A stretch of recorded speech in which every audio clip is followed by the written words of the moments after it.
Good afternoon, everyone.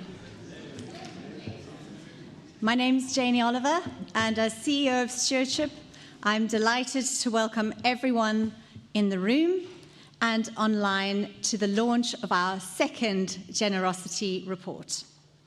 We can't wait to share this year's findings with you, but just a couple of housekeeping points before I start. A fire drill is not planned for today, so if an alarm does go off, then please exit as calmly and as quickly as possible via the emergency exits located. And please, can I also ask you to put your mobiles onto silent mode. Please note that we are live streaming and taking photos. If you don't wish to be recorded in any way or have your photos shared online, please could you let a member of the Stewardship team know. And if you haven't already connected to Mentimeter, then please can you do so via the QR code on the screen so you can start to share your thoughts and questions as we go through the presentation.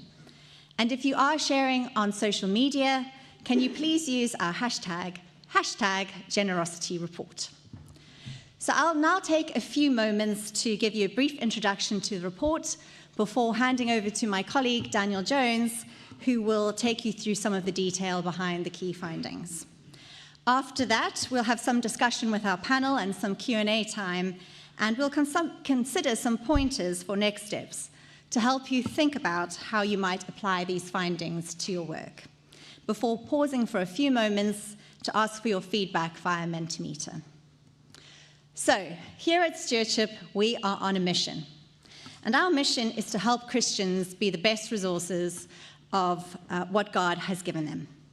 So we help donors to discover the joy of generosity, and we help equip, strengthen, and grow incredible causes and ministries. The impetus from our first report, launched last year in 2024, was to try to understand the gap we could see between current and potential levels of generosity in the UK. Why do people give?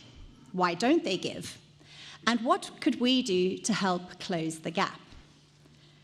We wanted these answers to also help shape our work effectively, but our hope is very much that they will be of material help to you too.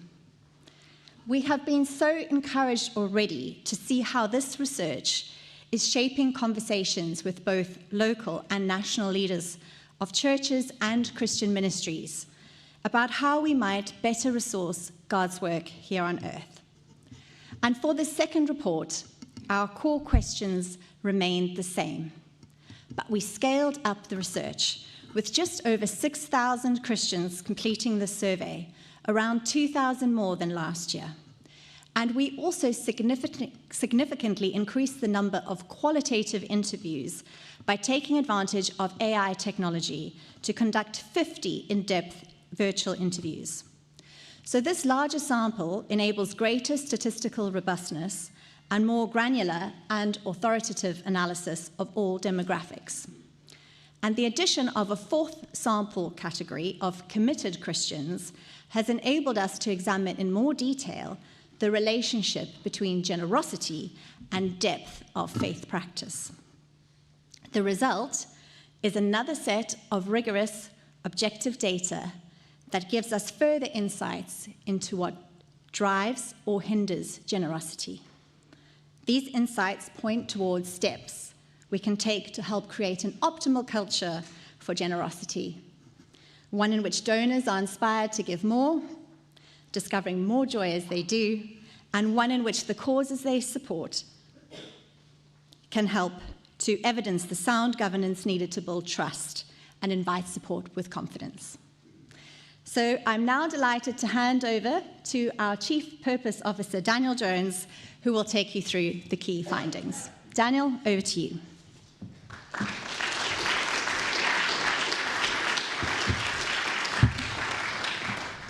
Thank you, Janie, and welcome, everybody. It is really good to have you all here.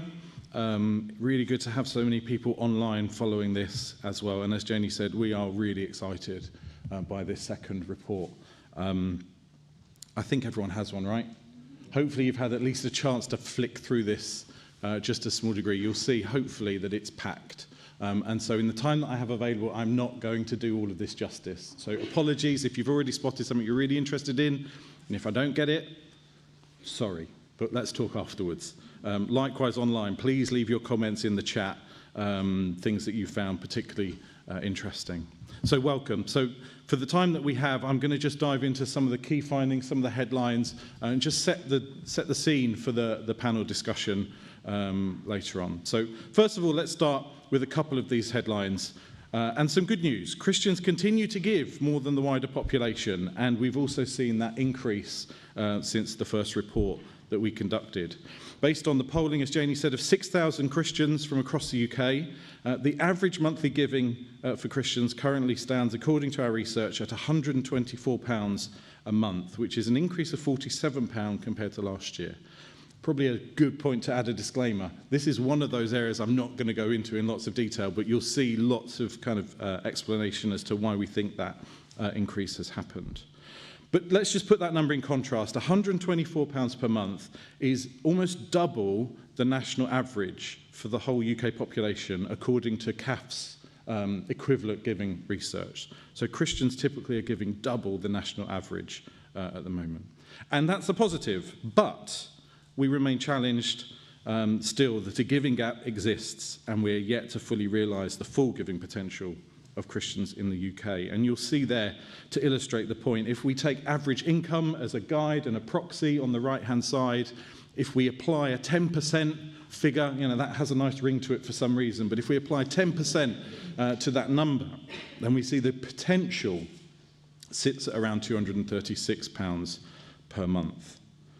So it begs the question, is it really possible to close this gap? Is 10% a reasonable target for Christians to set for their giving in today's culture? The good news is, as we explore this in the next few minutes, I think the answer at least is yes. And actually, because we've been able to increase the sample size, we've refined our segmentation as well, and we believe that in this second report, we're able to move closer to a better understanding of, first of all, the gap, the potential, and how it might be closed. So why the difference? Well, this year we've added a new segment of Christian practice as we looked at the results, which we are calling our Committed Christians group. So rather than looking at 3 segments, we're now looking at 4. And this Committed Christians group are those who demonstrated, based on the criteria that we set, what we consider to be the deepest and most regular practices of Christian faith. And that was typically within a rhythm of weekly or more with regards to attendance at church and reading the Bible. And when we consider this group's average separately, you'll see there's a lot to be encouraged by. In fact, you've already seen the big yellow blob. Before I get to that, let's have a quick look, though, at this £124 for the whole sample size. So just to dip into that very quickly, that £124 breaks down into £98 going to Christian causes. So that, on the basis of this report, is churches, Christian charities, and also individuals doing some type of self-supported Christian work. And the remaining balance of £26 goes to other non-religious or non-Christian charities. Another way of thinking about this is for every £1 given by a Christian, 79 pence supports some type of Christian activity, and 21 pence is going to other causes. But let's come back to the big yellow circle. That's the bit that's particularly interesting. So let's take a look at this Committed Christians group. So remember, these are those who self-identified as being in at least a weekly rhythm of church attendance and Bible reading, and they give on average £314 per month. So to put that in context, that's almost 5 times the UK monthly giving average reported by CAF. Significantly, that's also £78 higher than the bar that we set on the previous slide as the potential giving for Christians in the UK. So yes, we think it's possible to close the giving gap. To have a closer look at this and put it in its full place, let's have a look at the full spectrum of Christian giving on the next slide. So as well as looking at value, we also wanted to look carefully at proportion when it came to giving and to continue to benchmark that across all of the spectrum of Christian practice.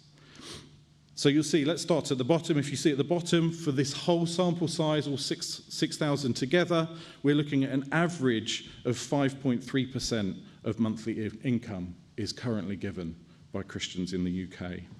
But again, let's take a look at that top category, the committed Christians, who stand tall at 11.16% of monthly income given. But you'll also notice how we see this trend line starting to emerge, that as Christian practice lightens, we see that same curve exist, and that the proportion of giving starts to decline. And by the time we get to cultural Christians, those who distinguish themselves in some way as a Christian but can't really demonstrate any type of regular Christian practice, the proportion drops to below 1%. Interestingly, also on this slide, you'll note practicing Christians. Now, this was our top category from last year, but there's encouragement even within this group. Last year, our practicing Christian categories gave 6.3%. This year, it's 7.99%. And we've also taken from out of their number all of the committed Christians as well. So there seems to be an underlying uplift in the proportion given, even at the practicing Christian level. So let's take a quick look at some of the key findings. As with last year's report, if you followed that, you'll see we followed a very similar pattern. And we've clustered these under three main themes. I'm not going to try and go through all of these in the time that we have. Don't panic. First of all, there's something really important to note here around active faith, and I am going to talk a little bit more about this in more detail, because this remains the most consistent factor for us in determining Christian generosity. The other two, because of the way we shape questions and we're able to be a bit more targeted, have changed from last year. So this year we focused on findings that relate to giving habits, where we're looking at gaining a deeper understanding, more of the nuance of how Christians are giving on a day-to-day basis. And then we've also looked at the influences on giving. So last year we focused more on what prompts someone to give in the first place. This year we wanted to better understand what are the influences that continuously affect Christians when it comes to the decisions that they make around their giving. But I want to draw your attention to the top item in each of those categories, because you'll notice that we see one thing again that's consistent, something around the depth of Christian practice. It's those committed Christians at it again. As well as giving the most of any segment by value and by proportion, as we then started to dig deeper into these findings across the broad sample of 50 Christians, we started to see a number of themes that kept emerging. And this demonstrated to us around how this active faith manifests itself in generous giving, and how in return, generous giving helps to deepen the faith of committed Christians. Take Lydia, for example, who told us, "I read my Bible to grow my faith, and giving is an expression of it. They are both a part of my identity as a Christian and as a result of my commitment to the faith." And you'll find through the report we've scattered a number of these different observations, but I thought while we're on this slide I'll just draw out four which are particularly standout and some things that we want to delve into in more detail between this year and next report. And this is where we see the attitudes and behaviours of committed Christians most obviously standing out and challenging what you probably would say are kind of overriding societal and cultural norms, particularly where there might be more of a negative force that often perpetuates as being more anti-giving. So, for example, in a culture orientated towards self-centeredness, generous givers adopt an intentional other-centeredness, being open to and empathizing others over self. In a consumerist culture that prizes spending, getting and having, generous givers find greater reward in saving, stewarding and giving. Take Daisy as an example, who said, "I see all my finances as belonging to God and I merely steward them." In the face of a culture that perpetuates the scarcity mindset, to fan the flames of consumerism, generous givers, meanwhile, increasingly find motivation from a mindset of surplus, plenty and confidence in God, their provider. Kate, for example, who told us, "I'm more willing to be generous in giving and less concerned about not having enough because I believe in God's provision." And finally, we see generous givers choosing to have faith and to trust in a culture dominated by suspicion. Generous givers, particularly those in this committed Christian segment, actively and intentionally counteract these cultural forces, choosing to live by different norms and biblical principles. Yes, I believe it's possible to close the giving gap. Let's dig in just quickly into a number of the other findings before we make way for the panel. So this year we added a new question, and this was to help us understand the emotions that Christians associate with their giving. And you'll notice again a really interesting pattern. Committed Christians experience the most joy from their generosity. And in fact, the most positive emotions overall. 42% of those in the committed Christians category selected joy as an emotion. 41% chose gratitude. And excitement even, coming in at 19%. Hands up who finds their giving exciting. Okay, good, right? Great, well done, everyone. Hopefully we've got a slightly more excited response in the chat online. It's fine, you'll get there. As with the other data, we saw this same trend downwards, though. So by contrast, notice again, only 1 in 10 of the cultural Christians were able to associate a sense of joy with their giving. And perhaps more challenging is that actually what we found, particularly as people went down the scale of Christian practice, that it became harder and harder to actually associate any type of emotional connection to their giving. And so you'll see there over a third in the cultural Christian category feeling neutral and not able to associate emotion with that at all. Again, fantastic example, David. David had a lot to say in our interviews. We only included a snippet of what he shared, but he said this, which perfectly encapsulates what we're talking about here. Giving financially makes me feel incredibly fulfilled and purposeful. It brings a sense of joy and satisfaction knowing that I'm contributing to something larger than myself. Okay, let's move on. Next, an encouragement for all the church and Christian ministry leaders in the room. So take a look at this. When we asked those who regularly attended their church what they gave to, look at these numbers. 93% of those who have a regular pattern of church attendance give to their church. 82% give to Christian charities, 71% to secular charities, and over half are making gifts to support individuals who are doing Christian work. So again, we probed here a number of attitudes around that, and another encouragement. 73% of those Christians reported that they trust the church a lot. Guys, if you're a church leader, you have high levels of trust from your people. The research again this year is clear. The church holds a unique and special place in the minds and giving behaviours of Christians, both as a catalyst of generosity and a recipient of financial giving. And in many of our interviews, the role of the church in influencing an individual's perspective and understanding of generosity and their giving was a consistent theme. As well as this, we also heard the importance of collective giving for the first time by a church to support other causes. So, for example, we had Deborah who said to us, the church supports good missions and charities, so I trust the church's decision. And then finally, another insight which particularly caught our eye in this year's report. And you'll notice that we've put a more comprehensive section around demographic data. All of the data tables are in the report, but we've also now highlighted a number of the demographic findings. And this is the one that really stood out for us. Yes, Christian practice is the most dominant factor in determining someone's giving decisions. But look at this, the youngest age category, those aged 18 to 24 that we surveyed, give the highest proportion of their income at 10.63%. This is 2.5% more than their next eldest counterparts, aged 25 to 34, and by proportion, it's 3 times that given by those over 65. And again, the church has a significant role to play with this group, because guess what? 80% of that 18 to 24 group give regularly to their church, and they declare church as the most popular cause that they support. And then when we look at the amount, it becomes even more challenging, because that group are giving on average £98, just over, to their churches. This is the highest average across every age group.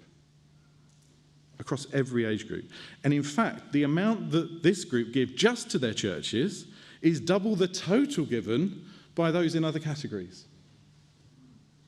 So I hope if you're a church leader, you'll be encouraged by that finding. So can we solve the giving gap?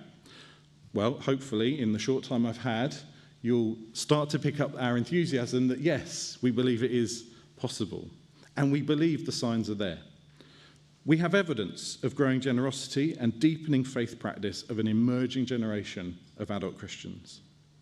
We can see the impact that deeper Christian practice has on generosity and the positive outcomes that result when faith becomes the prevailing force in financial decision-making.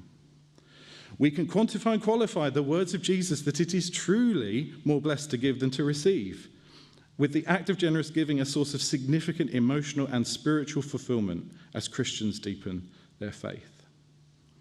And we're again reminded of the vital role of the church in this, the prominent position it holds in the minds and lives of Christians, the high levels of trust that Christians already demonstrate to give to their church, the opportunity to nurture generosity as part of a deepening faith practice when church leaders feel comfortable, confident, and competent to do so.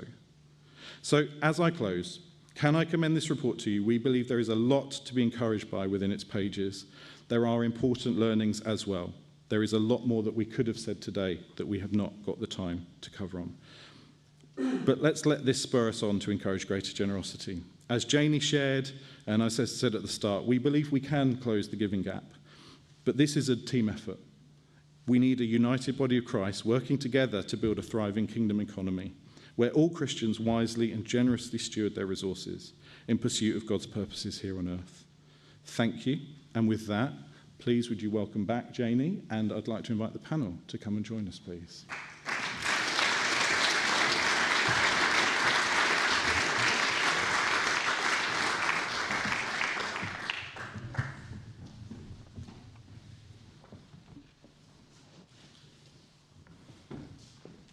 Hello.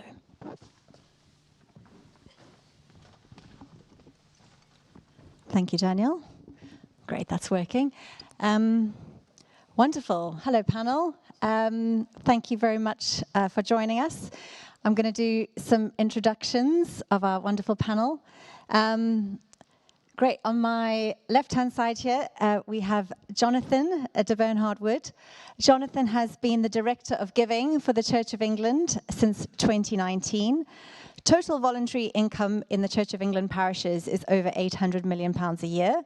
And Jonathan's teams support parishes and dioceses with their work to encourage generous giving to fund parish ministry. Jonathan is also a trustee of the Parish Giving Scheme, a member of the PCC of Ipswich Minster, and a lay canon at St Edmundsbury Cathedral. So won't you join me in welcoming Jonathan?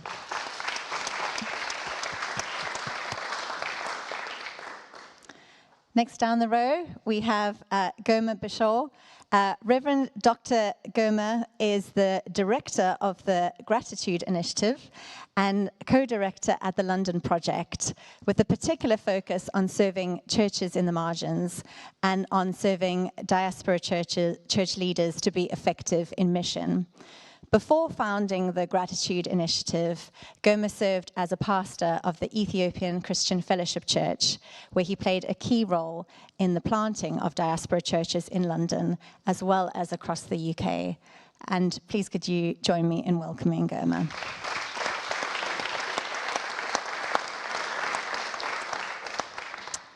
Next, we have Abby Guinness. Abby is the head of Spring Harvest, part of the Essential Christian Group, a trusted UK Christian charity who, of course, make events and content to help people of all ages encounter Jesus and be equipped for life with him. Abby has previously worked in a variety of church, charity, and creative contexts. Abby, you're very welcome.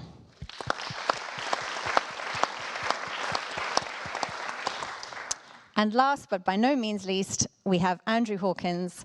Andrew set up Whitestone Insight in 2022 with the specific aim of serving faith and public policy clients And over the past 20 plus years in the polling industry, Andrew has advised numerous political parties, candidates, media organizations, governments, corporations, and charities, both in the UK and further afield. His clients have included the BBC, ITV News, CNN, Sky, The Telegraph, and The Independent, and of course, Stewardship, as we are delighted to have partnered with Whitestone Insight for the second year in a row on the creation of the Generosity Report.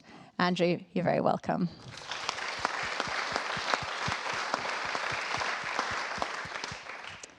Right, so some questions for our panel. Andrew, I think I'm going to start with you, because I think that one of the most exciting revelations of the report is the slide that Daniel ended on about our youngest age category, 18 to 24-year-olds, giving the highest proportion of their income and also the highest amount. And also, though, they're giving the most to church. So what hope do you think this points to for church and Christian charities? And also, how can they respond to this insight? Thank you. Am I on? Am I on? Great, thank you. I share your excitement. I think it is such a significant figure because all the signs are there that this is not an age effect, which means that when today's 18 to 24-year-olds are grumpy 50-year-olds, they'll be giving less. This is a cohort effect. There's something different about that generation.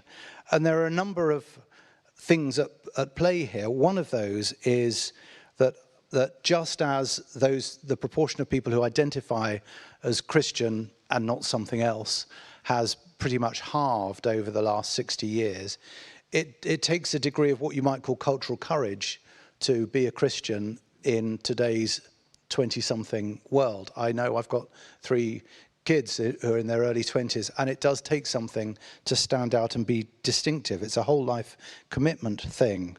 The second thing is that there is something going on more broadly with that generation around a sense of being a spiritual person, that the secular humanist wave, as it retreats, is being replaced by a hunger for something. And that, I think, gives succor to anyone who's looking to expand their reach into the younger age group. They're open. And what people want from life has therefore changed. And there is this sense of being able to change the world around us in a way that probably when I was growing up, when people older than I were growing up, that you would work in order to put food on your family's table. That is obviously a factor today with young people, but there's also a sense of being able to go out and change the world. And obviously with Christian giving and secular giving, I'll come on to that in a sec, that's available to them. And then quite simply with this, giving is a function of commitment was one of the 2 variables, wasn't it? And there are 3 committed under 24-year-olds for every committed 60 plus. And this is from a representative sample. So that level of commitment among the young is profound. And what should charities do? Well, I'd broaden this out to beyond Christian charities. And I'm saying this only slightly tongue-in-cheek, that if you're a secular charity and you want to expand the pool of pounds that are available to you, then invest in some evangelistic resources. Because the link here is very clear between Christian commitment and giving, including to secular causes. So just I'll finish on this stat, which was that of those who give to secular causes, is 44% of committed Christians give to secular causes, and only 9% of cultural Christians give to secular causes. So it's in everybody's interest. The gospel will change the culture, and the sooner we realise that, the better. Love that. The gospel will change the culture, and the sooner we realise that, the better. That's a quote you can take away. Abby, is there anything you'd like to add from Spring Harvest's perspective in terms of how you're reaching this age group, or what you're seeing with this age group? Well, for us, a big campaign that we're working on at the moment is about fighting for the next generation. We're really passionate that all ages should encounter Jesus, because that encounter with Jesus transforms your life. It's what changes communities. It's what changes everything. We're telling a story at the moment, a gorgeous story of Fraser, who when he was 9 experienced God at Spring Harvest calling him to be a missionary. And he wrote a letter to his mum to tell her and say, I'm really sorry, Mum, but I'm going to travel the world to tell people about Jesus. And now he's working for MAF and he lives in Papua New Guinea, and we're telling that story because when people encounter God, things change. And this research clearly shows that. And so we're engaging a lot with parents because they're passionate that their children should meet Jesus. And I think finding that common ground that you share and a passion. And as you just said, yeah, evangelism's the way forward, isn't it? It's got to be. People meet Jesus, things change, they become generous. Amazing. Which I think is a neat segue onto our next question, which is for Jonathan, which is that the findings demonstrate a really clear link between regular Christian practice and increased generosity. So what do you think this means for the UK church? Thank you. It means a lot, doesn't it? It's got massive repercussions. I was just thinking in conversations I've had where if a church is struggling for money and needs more money to go and fund its ministry, very often the default is, who do we know who's got some money? Can we persuade them to give to us? Whereas actually what this is saying is what the best way of encouraging giving is encouraging the faith. The more people discover and rediscover God's generosity to us, the more generous a life they live, and the more generous, the more the church benefits from that generosity. And in a way, it's not a huge surprise, is it? I mean, that's when I love data and stats like this, when it's like, yeah, absolutely, this makes complete sense. Our faith starts with a gift. God so loved the world that he gave. Generosity is inextricably woven into the faith that we profess. So is it a surprise that the more we spend learning and applying that faith, the more generous we become? Not really, because that shows that we are understanding the extraordinariness of what God's generosity is and how it changes our lives. I think, this is my favorite metaphor, is that receiving and giving are two sides of the same coin. And the more that we understand everything we have received. Daniel, that quote was great, wasn't it? That the more we understand that, and not just understand it, but the more we feel it, and the more it seeps into us, the more we give, because it's not ours. And actually, the notion that God has given us things not for us, but for others, to be a conduit, is such a powerful thing. So the more we discover that, the more I can well believe that generosity is transformed. So if we want to become more generous, then learn more about the generosity we've received. That's not a bad rule of thumb to me. And a final reflection on it, and this is an absolute favourite soapbox, is that I firmly believe generosity is probably the most effective evangelistic approach a church can take. The more we grow generous people, the more we grow a generous faith, we simply can't help it. Our faith spills out into our communities. So as well as transforming our own lives, we're transforming those communities that we serve too. It's a great report, and I love that data to go and be able to powerfully win that argument that if we want to grow generosity, we start with discovering and rediscovering our generous God. I can hear lots of agreement in the room for what you were saying there, Jonathan. Does anyone else like to add to what Jonathan was saying there? Goma? It's very much linked to what I was about to say. So, yeah. What Jonathan said reminded me what the problem in the Church of Corinth was. The lack of their generosity prevented them from embracing and sharing with the poor among them, and also, generosity is a posture of the heart. It's not just only financial giving; it's actually the way you live your life. So Paul was asking them a very rhetorical question. He was saying to them, "What is it that you have that you haven't received?" And when you pause, the answer is really nothing. So he said, if you have received it, then why are you boasting as if you haven't? So the response for when you acknowledge the giftedness of life is even everything really. That is really is gratitude and also generosity. So generosity definitely starts from realizing what we have is a gift, and we have already experienced the experience of that gift generates generosity in us, and we do that with joy. Absolutely. So the question for Goma was about the stats that we had around the different emotions. And I thought that was really interesting in the report, where the committed Christians experienced lots of very positive emotions, so joy, excitement, and those in the cultural Christians, there was much more ambivalence when it came to giving, lots of neutral and don't know. And so I guess how can we help Christians to really discover that joy that comes with generosity, and also a bit of more what you were talking about? What can we do as leaders to help people experience the excitement? How can more of us in this room answer, yes, we are excited about giving, we are feeling joyful about our giving? Come and visit African churches as they give, that is where you see a very creative dance in the time of giving. My wife doesn't want me to that was the embarrassing moment for my wife when the giving comes. But I think making giving generosity as a communal experience, doing something at the church, at the community, whether it is helping particular people or individuals, and hearing the impact of that giving really generates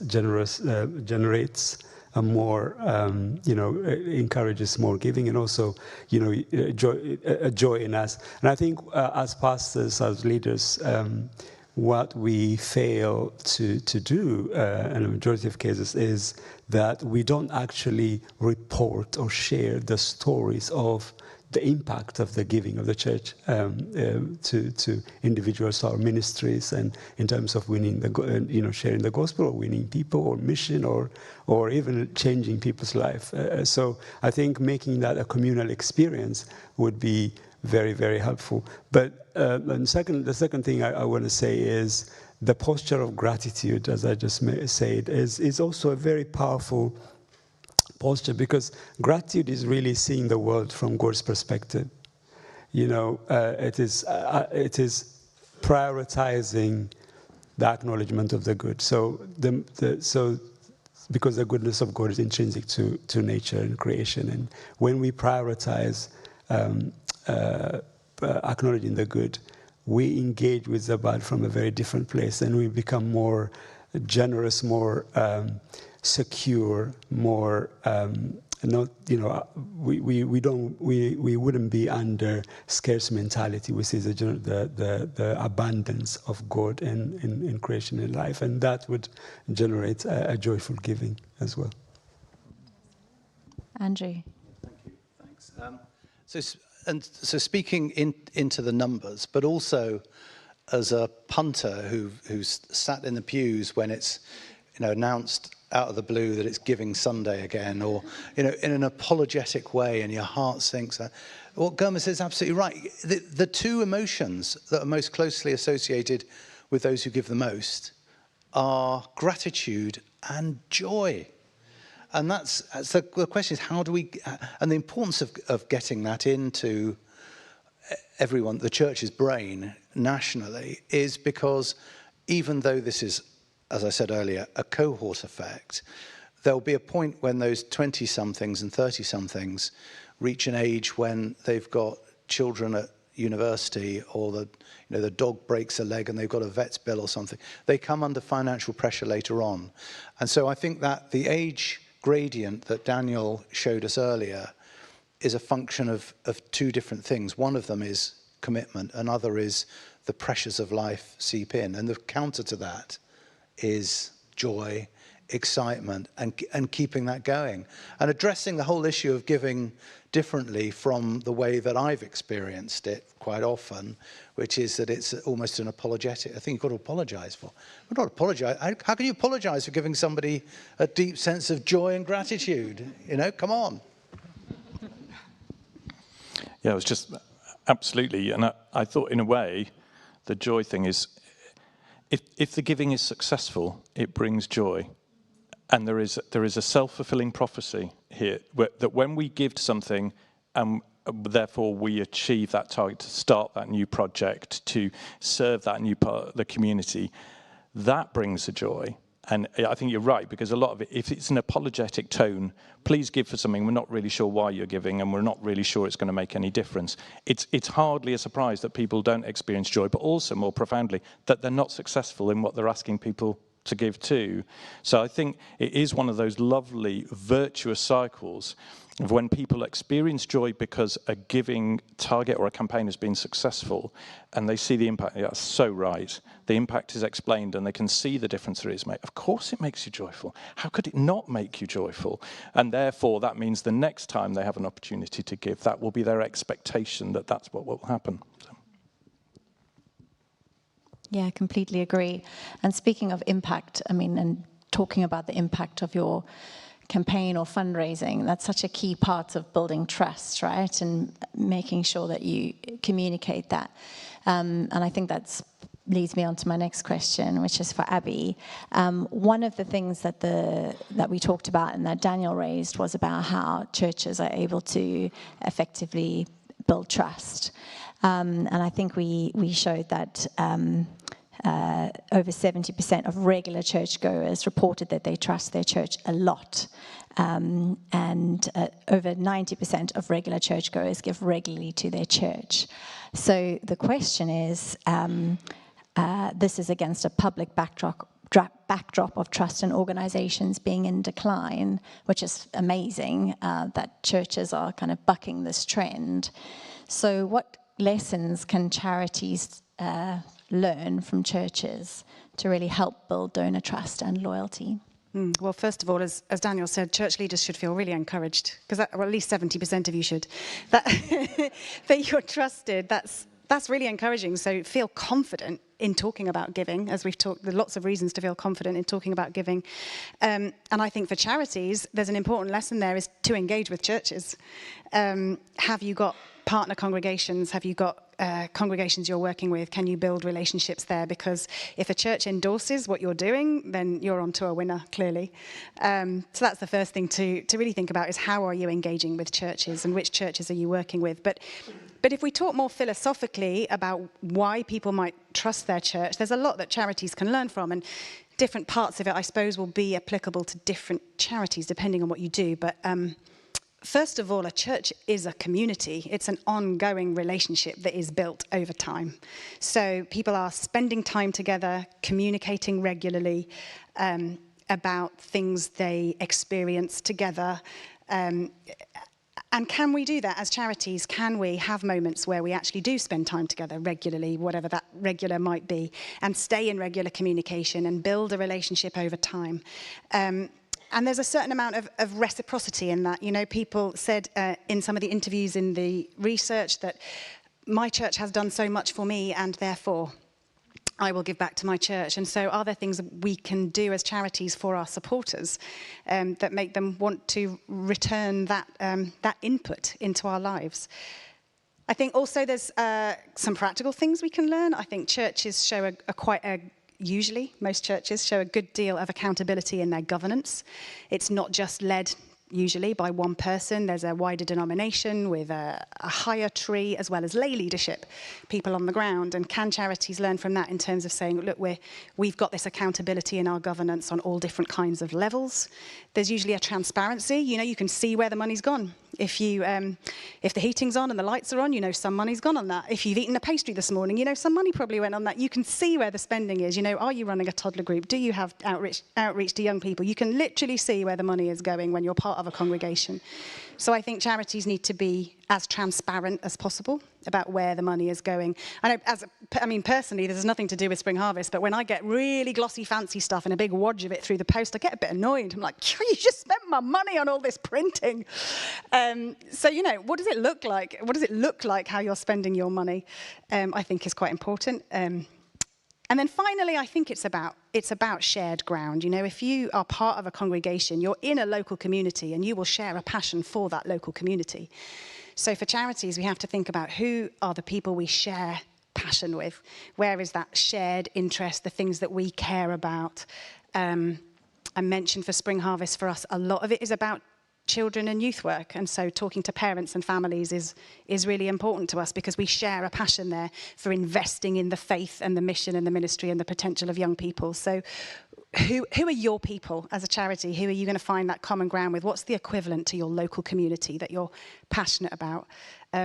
I said it was the last thing, but I just had another thought. Another great thing about churches is you can give once and bless lots of different things, different ministries. You know, churches, it might be local and global and mission, and you might be sort of supporting all different generations in your giving. And that's quite hard for a charity if you're quite focused. But is there kind of like a one hit, when you give here, you actually benefit and bless all these different things? Wonderful. Thank you, Abby. So I think now we are going to open up to the floor for questions. We've got another 6 or 7 minutes, so we'll probably do rapid fire in terms of answers panel to try and get through as many questions as we can. I don't know if we have questions from Mentimeter, or we're just going to go to the floor. Are we going to the floor? We can do both. Okay. Hi, quick question. The 70% is amazing. How would you advise to rebuild trust for perhaps a proportion of the other 30%? Who would like to take that one? Jonathan? There's 2 people handing me a microphone. That's funny that you asked a Church of England employee to talk about trust. We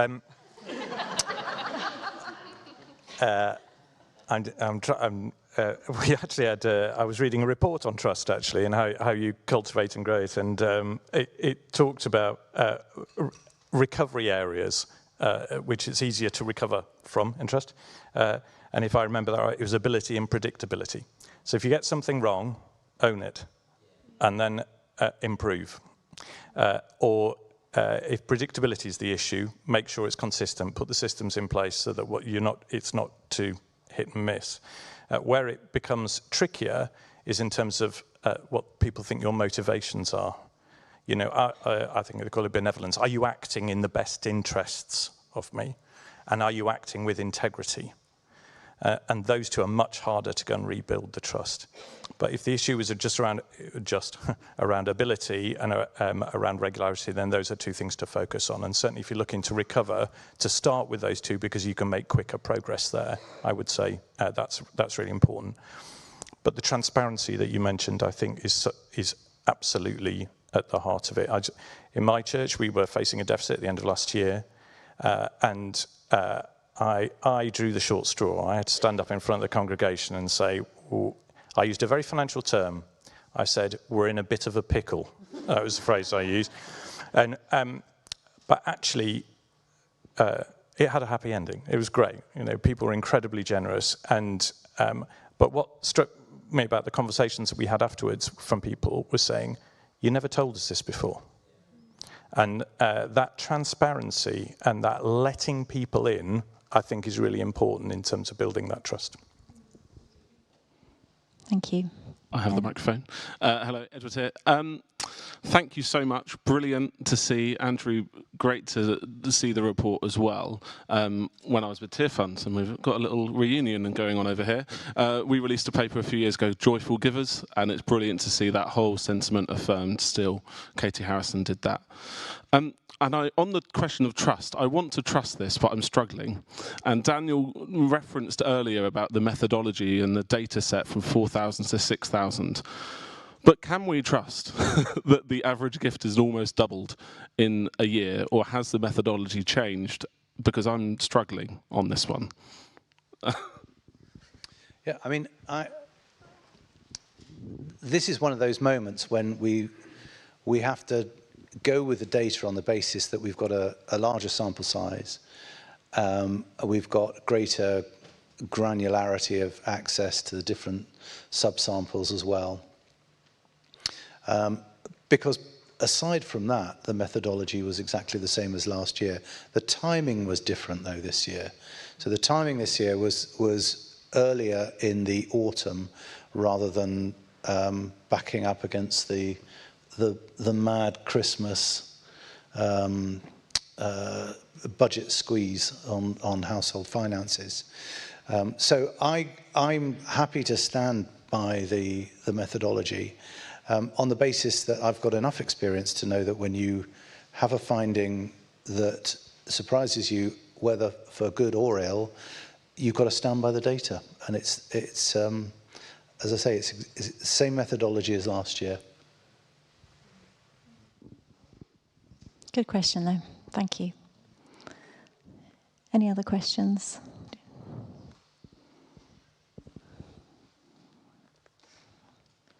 No? We've got 2 minutes. Time for another one. Yes. I hope this is a question and not just me trying to make a statement, but I wonder the difference between the positive emotions experienced by cultural Christians being so low. Is it linked to their giving also being so low? And therefore, as you increase the amount you give, do you think it's around amount, or do you think it's around heart posture and what's going on inside you that has driven you to give that increases your joy or gratitude? What do you think is going on there? It's hard to say exactly what's going on inside someone's heart, isn't it? But I've had in my head going around just while we've been talking that the bit in the Bible where God says, just test me in this. Just try me. You see if you give, see if you'll not get loads of blessings just poured on your head. Just see. I think it's Malachi, but someone can correct me if I'm wrong. I'm getting nods. It must be in Malachi. There's only 4 chapters. You can check later. So I feel that there's something in faith when you say, I'm going to try giving and see what happens. I'm just going to try and see what happens. And therefore, the more you give, the more blessing you get. I can understand that your joy would increase if the amount you're giving increases. That would make sense to me, because I think it sounds biblical, judging on what I've read in Malachi. Yeah. Just adding to that, one figure I noted is that there were 3 times as many respondents who cited gratitude for what Jesus did on the cross compared with all respondents as a response to their giving. So I think in a sense you've answered your own question there. It's all wrapped up together, that if you understand what the cross is about, then you will be grateful, as we've said earlier, that you'll be grateful for what Jesus has done for you, and you're grateful to be able to give back. I think it is all wrapped up as part of the same emotional content.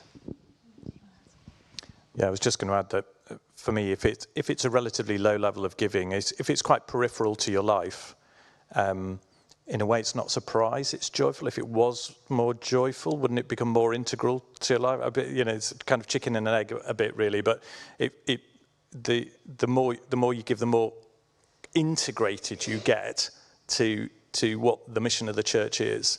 The more it's a means of being able to be integrated into that. So therefore, you get to share that joy. Whereas if you kind of keep it at arm's length, it doesn't surprise me in a way that they don't feel the same level of joy.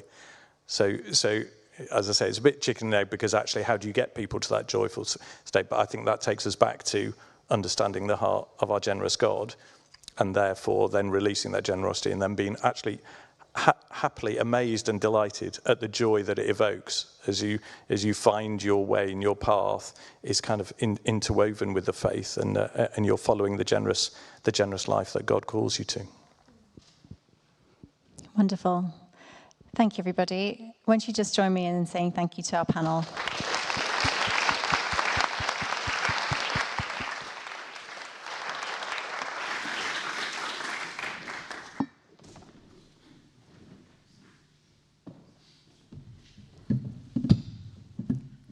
So we're nearly out of time, and I'm standing between you and some refreshments.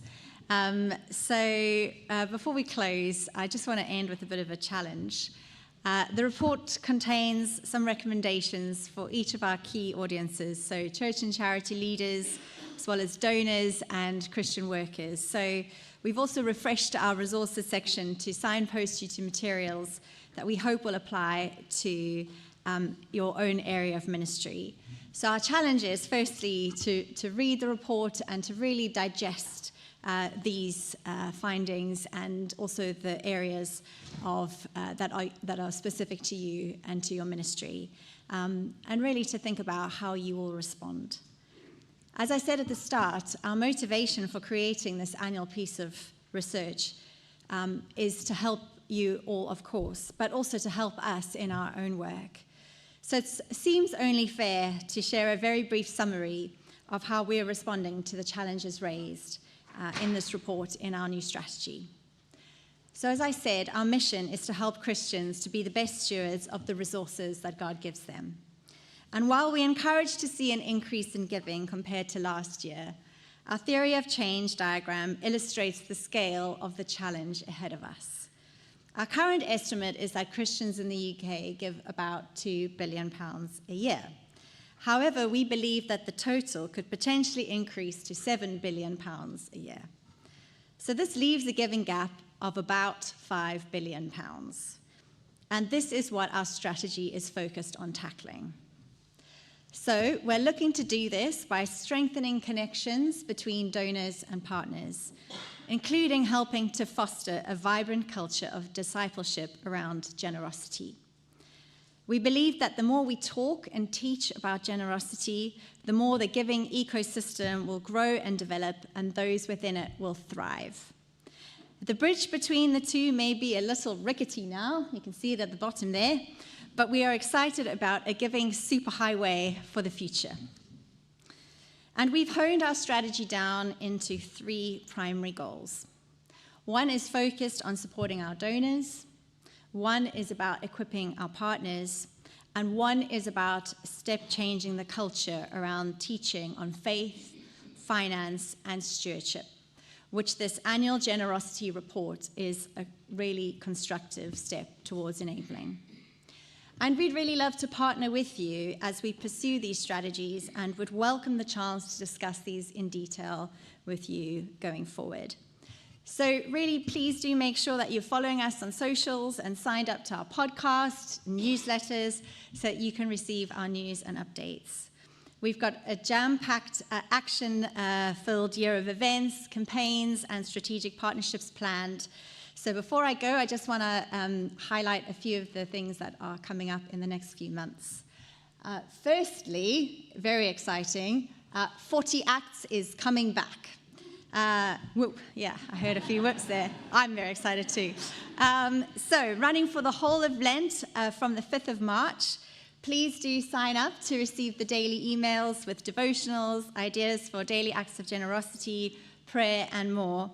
And let's do Lent generously together this year. Secondly, we are delighted to be lead partner alongside Action Planning and Yeomans for the long-awaited return of the Faith and Fundraising Conference taking place in London on the 26th of March. You can visit faithandfundraising.co.uk to book yourself a place. Last I checked, there were only about 50 tickets left for this. So if you want to go, I recommend you book yourself a ticket quickly. And finally, please do read the full report. Share it with colleagues and friends, and you can use the QR code on the next slide to do this. And please do engage on social media using our hashtag #GenerityReport. Take time to wrestle with the questions provided at the end of the report. And how can we really support you in unlocking the giving potential in your mission area? We'd really love to help. And finally, we'd love your feedback. If you haven't done so already, please can you scan the QR code on the slide to share your immediate thoughts and to help us understand how we can help you to apply these findings. So if you could take a few moments to complete this so we can continue to strengthen the report as a valuable resource for all, we'd be really grateful. Finally, some thank yous. First, I'd just like to say another thank you to our wonderful panelists for their insights and for the discussion. And secondly, to Andrew and the whole Whitestone Insights team for their valuable partnership in the research. We're very grateful.